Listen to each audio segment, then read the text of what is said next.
अस्सलाम वालेकुम।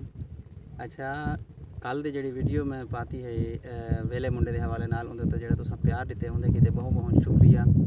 ते इहदे नाल ही आपां अज दा नवां जेहड़ा व्लॉग है वो शुरू करेंदे पे हैं। इस टाइम मैं आया बैठा दरिया सतलुज दे पास। तुसां पिछां देदे पे सो पानी जेहड़ा फुल जोर शोर नाल बहंदा पे।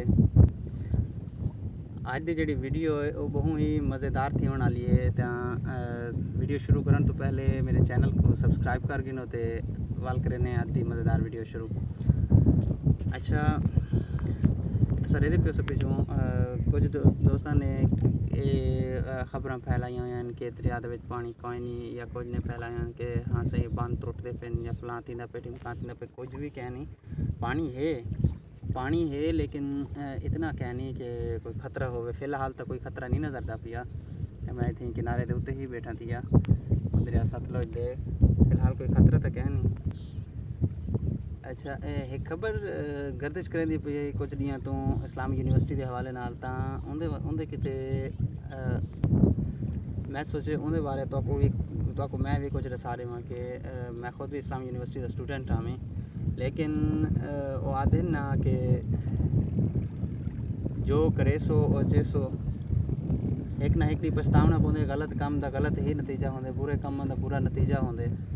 तो मेरे अखी का देखने है खुद कि इस्लामी यूनिवर्सिटी के एक दफ़ा असा डिठा एक छुअर ते छुअर को पकड़ा है किसिंग करेंदे हुए।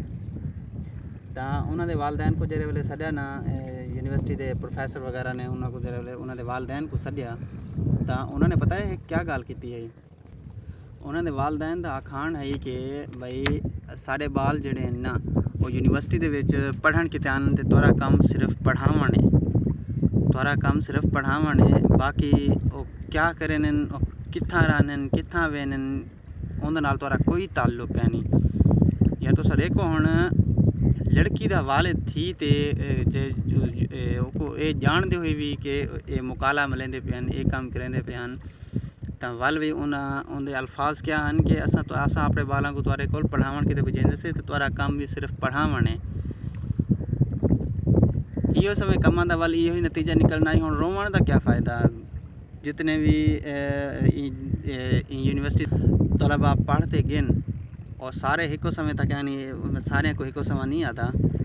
लेकिन कुछ उन्होंने तो जेडे ही काम वास्ते ये काम करते पास थींदे हैं ये हुनैन दा इहो ही नतीजा निकलना है भी या क्या निकलना है। हुण कोई कहीं को घरों ज़बरदस्ती तो नहीं चाहते बन सकता। हुण उहदे विच सिर्फ 5300 या इतने बच्चियां तो कहना पड़दियां हर साल हज़ारां की तादाद दे विच बच्चियां पढ़ते इत्थों निकलदियां।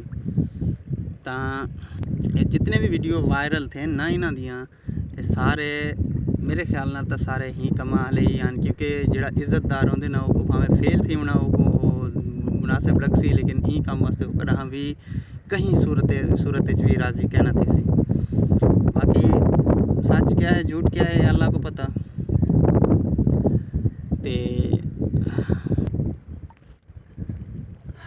तुसा मेरे चैनल को सब्सक्राइब कर दिया जिमें प्यार तुसा कर लेते ही मैं ही देते रहा आइंदा वास्ते भी। अच्छा, इहदे नाल ही अज का व्लॉग करें ख़त्म। अगर वीडियो पसंद आई है तो वीडियो लाइक कर दियो, शेयर कर दियो, कमेंट भी कर दियो तो चैनल को सब्सक्राइब कर दियो अगर चैनल ते नवे है तो। मिलते से कहीं नेक्स्ट वीडियो गल करें से आगा दे गाल मुहाड़। उत तक कि अल्लाह हाफिज़, अपना ख्याल रखा।